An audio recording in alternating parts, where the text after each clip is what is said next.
actually first. I just moved him to the end of the sentence. Ralph Sampson won 3 Yeah. players of the years in college basketball. Is there a more cursed player than Ralph Sampson? Never winning the big one. Listen, the Houston Rockets. Yeah, that's exactly what I was thinking. Moses Malone, Ralph Sampson, Hakeem Olajuwon, gosh. some rotation. And you can't make it work? And didn't win a single championship in those years. Hakeem won with Otis Thorpe as his second best player. Which was not a bad player, but he wasn't he like averaged great. 17.8 points a game. Yeah. Let's see. All right, look, we're going to skip over. Any more college notes there, Terry? No, that's it. All right, I want to skip over to do some, we'll finish up with some NBA notes. Our Charlotte Hornets. We finally got Curry. Finally got Curry. I told y'all. What are y'all doing? I want to tell you something. Last week I sat here and said, who's the best player on the Charlotte Hornets? P.J. Washington. What do y'all do? Trade him. We got a first-round pick for him. We're loading up first-round picks. No. I'm not against it. No. We're not winning with him. Why are you going to go get a first-round pick when you're giving away every player that can play for you? I'm mad at Miles Bridges right now.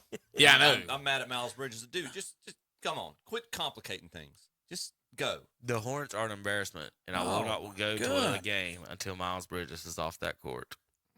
I'm just telling you my personal feelings on it. You're doing everything you can to upset your franchise and your fan base. Just go. And they'll just be like, he's done this and this. I'm like, how many points per game excuses beating women? What's the line? If he was averaging 7 points a game, he wouldn't be on the team.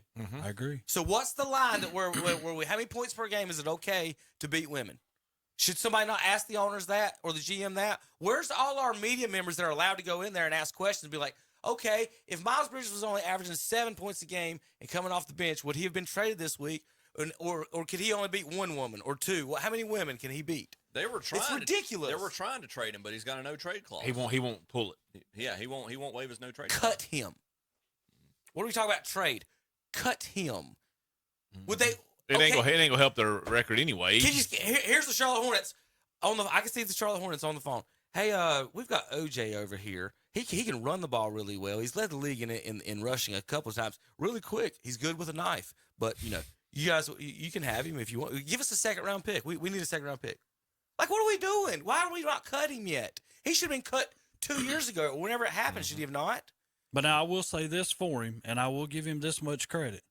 You've got rid of Terry Rozier. You set up here, now you get rid of P.J. Washington, and now he's just like, there's nobody else out here can shoot. I'm shooting. I thought about this last night. He's scoring 40 every game now. And we talked about they're firing it up. We talked about it back and forth a little bit, but I don't necessarily trust LaMelo to stay on the court long term. No. His stock's as high as it's going to be. Trade him. I like Brand, give me another first rounder. We'll take another shot. Keep Brandon. Use Brandon as a role player. Again, I'm a little upset that our number 2 pick's a role player. Maybe he can grow into his role. He's been averaging. He's not bad. He's getting better. He's getting better. Yeah. And it's his rookie year too. I think he's going to be okay. Yeah, he's learning. So so build around him, but I don't necessarily know if I trust LaMelo to stay I wouldn't have drafted LaMelo in the first place, but the guy that I would have picked would have been out of the NBA anyway because he didn't do well in Golden State. I am a large proponent of trading players at their peak value. Yes. That's not going to help you or could. Or when the other people are overvaluing. Like, honestly, we could keep LaMelo for what? In the next 5 years, we win a championship? No. Then trade him. We don't make the playoffs with Then trade him. And the only reason to keep him is to sell hot dogs for the next 5 years. Now is the time that other teams are going to overvalue. The longer we keep him, the less he is going to continue to depreciate. Correct. You cannot keep him. He is a shiny car. He is a Lamborghini. He's going to depreciate. How many wins does Charlotte have? 10? Like 12 or 10 or 10. Something like that. 10. How many does Detroit have? I haven't looked at it yet. See, that's how I judge you. Charlotte's got 10. Detroit's got 8. Okay, there you go. Detroit's got 8. Washington's this is got a team 9. that almost lost 30-some games. And they're close with you. I give the Billy Bob. 2 games back. Yeah. That's what I'm saying. We lost 30 straight. We're only 2 back out of. Yeah. 2 back We're holding our own, boys. Behind Charlotte. Now. So it's bad. So here, Zach, I'm going to read you some of our picks. All right, last year, of course, or this year, of course, Brandon Miller. I think he's going to be good. Last year, Mark Williams. Year before that, Book Knight, he's gone. Then we had LaMelo. Year before that, P.J. Washington, he's gone. Traded Shea Gilgeous-Alexander, Malik Monk's gone. Nobody else on the team that we've drafted since 2000. LaMelo is the last player that we drafted that's still on the team. And then when Terry Rozier goes to Miami, the first thing he says about Charlotte, they don't want to win. No. LaMelo is the last used to losing player. there. The Hornets have drafted in the top 10 for 30 years almost. A few years we skip when we're stupid and trade. Yeah, P.J. Washington probably come out with some comment this week. I mean, you know, these guys are probably saying thank you. Thank you. Oh, I'm sure they are. Yes. Where did PJ? Yeah. PJ went to Dallas. Yeah, but we got a pretty good. That's what I'm saying. We got we got two decent players for him and a first-round draft pick. I thought we did well. I'm a little surprised. Miles I'm getting ready to make the We playoffs. got 2 bags of garbage. You in know, the first round I'm getting draft ready to pick. make the playoffs while y'all sit at We home. got 2 bags of garbage in the first I mean, round. Seth can shoot. I know, but he's not a starter. No, That's what I'm but saying. the guy that they got everybody's not a starter garbage. is the guy that they got back. Is fairly the forward. So here's Dale. Here's Dale. So we got to start our recruitment for Seth as soon as we can. I mean, for Steph. Steph as soon as we can. Here is Dale and his comments. Zach, hit the button. Mm-hmm. Did you think in his career it would ever be him coming back to Charlotte? Didn't know. You always, as a dad, we say, what would it be like to have a son to come back and play for your team? I thought if any of my 2 sons, it would be Seth. But maybe in a free agent signing or something. But we were kind of privy that maybe the Hornets were trying to make that deal with Dallas. And he said, hey, I might be involved in it as well. So got really excited. Had to go calm myself down, get a massage yesterday, let all this get out. And when I got out, I'm like, hey, they had already made the trade. I didn't recognize that Steph looked so much like him. Man, your bedroom's wide open, ready to go. Change it a little bit. No, but he'll be good.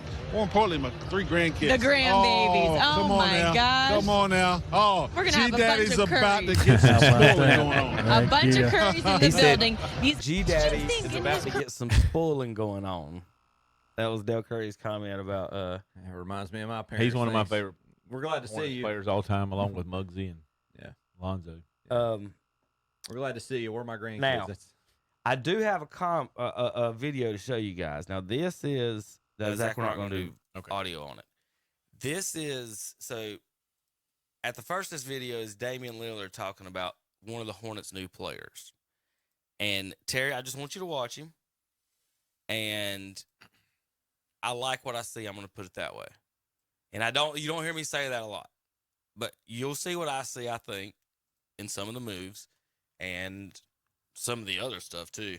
But the Damian Lillard, this is saying that Hornets' new player, Trey Mann, is really nice.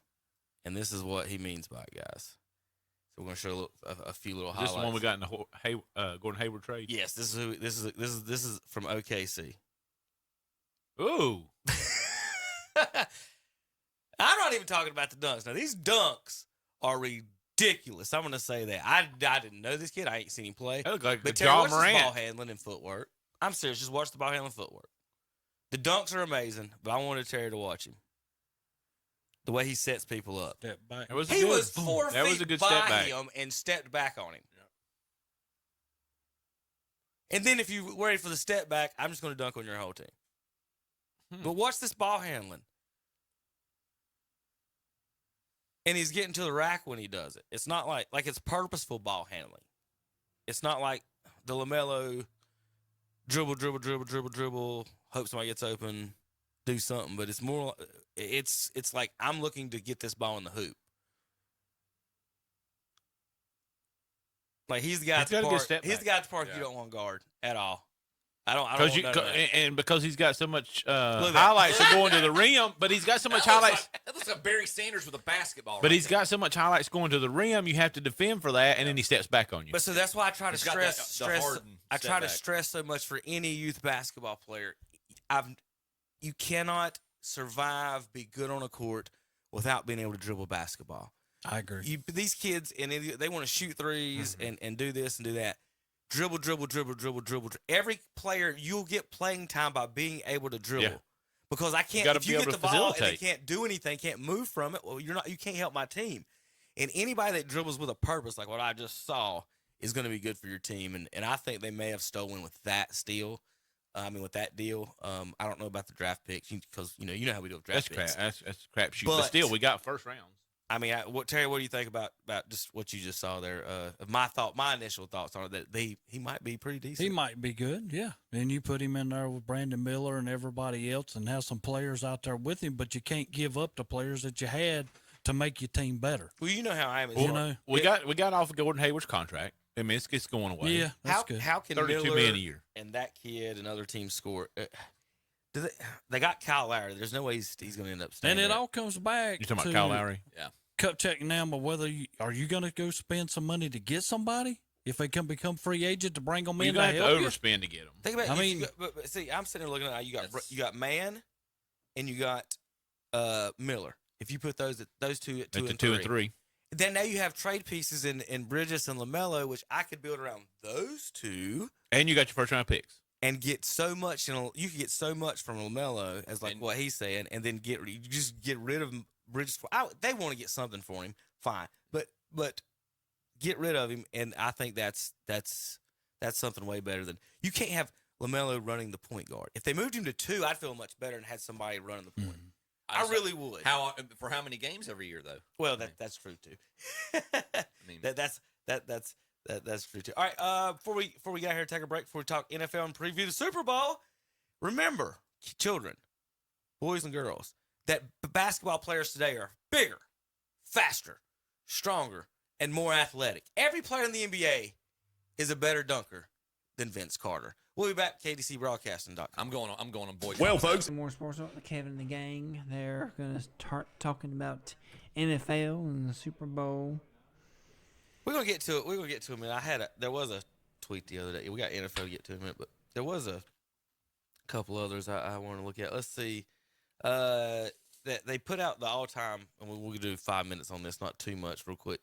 The all-time starters for Duke and the Carolina teams, and Terry was over, mentioned Jordan wouldn't even be on the roster, Kevin. That's he's not. I miss you, Tom. Tom, I need you right now, buddy. Channel me. So there's a ton of argument on the Duke side over who goes where, whatever, on that. But I did want to. Oh, I did miss a couple real quick on the NBA. A couple of things.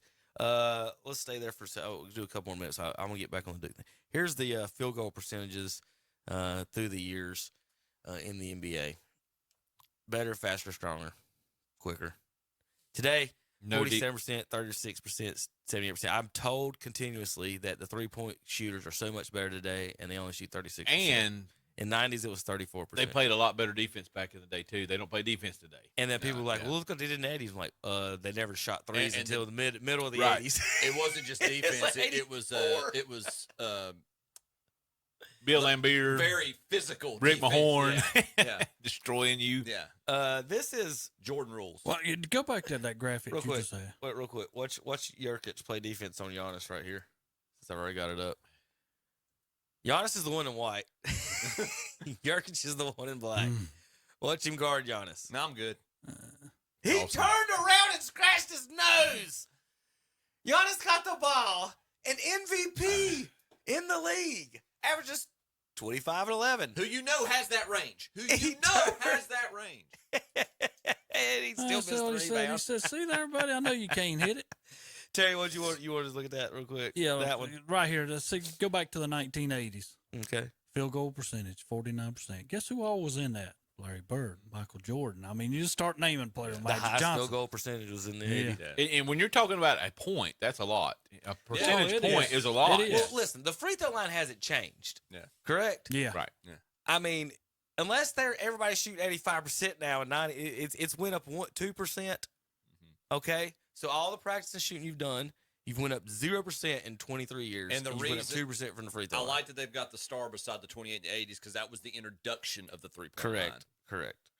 That was, that's why it's a little skewed. You just can't start shooting. Yeah. Ben Simmons had a big week this week. He got booed, and then he got in a little ruffled fight there. Ben Simmons. Did he we actually keep play? mentioning his name? Yeah, he did. He played. How about He got hurt and he set the Yeah, next how game. about that? Terry, this was called a foul. That's a foul. Coming through. He hit his hand on the shot. Yeah. Plus, This was caught on Steph Curry. What? You say he jumped into him? let's do this This again. was caught on Steph Play it Curry. again. Wait a minute, I missed something. Let's play again. Did he off? push him off? No. Well, he must have. They That- called an offensive foul? Yep. He had to have pushed him off No. at the start. No. There's no way that would have not have been. He had to take his. No. That Y'all dude ready? just Right blasted hand. his head on the ground. He had to. His I'm right hand had to push No, him I'm off going to show you where for Steph, him to fall back. He had Steph fouled him right there. the ball. What? Oh, you can't see it on that No, one, there's can you? there's no way you can I'm gonna have to foul make this- that. He's coming through the shot. Hold on, I have to make this Right, smaller. he's jumping into him. Yeah, I mean you can't call a foul on that. You Well, we know- can, but it don't make it right. I'm showing you where Steph fouled him. Right there. Well, that's stupid. He's got to come through. I mean, he's taking a shot. Where do you think his hand's going to go? He runs into him. Are they trying to say that Steph tried to initiate the contact? Steph fouled him right here, y'all. Y'all ain't figured out what he did wrong? Hit him in the head. He kicked him. They're calling Steph for a kick. That is so stupid. He jumped into him. They called Steph for a kick on this play. So watch it in full replay. You know what's about to happen. Whoops. I don't want to do that. I So, could see maybe that when he kind of shoved him backwards. they But called Steph for a kick.